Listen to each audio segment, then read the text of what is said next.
আমরা সত্যি কথা বলতে গেলে খেয়ে পড়ে বাঁচতে পারছি। আমি একজন মা, আমারও একটা ছেলে আছে, আপনারা নিশ্চয়ই জানেন। আমি নায়িকাই হয়েছি, আমার ছেলেকে আমার নিজের সঙ্গে রেখেই আমরা দুজন একসাথে বড় হয়েছি, আমি আর আমার ছেলে। তো আপনারা আমার মতো অনেকেই মারা আছেন নিজের সন্তানের ভবিষ্যতের জন্য। এটাই বলবো যে আমাদের সবার প্রিয় মমতা ব্যানার্জি, যাকে আমি সত্যি আমি ভীষণ শ্রদ্ধা করি।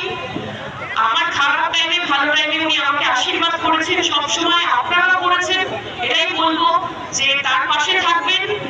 আর আমি এটাই বলবো, আমরা বাঙালি আমরা হয়ে আমরা ভীষণ গর্বিত। আমি তো ভীষণ গর্ব করি। আমি যেখানে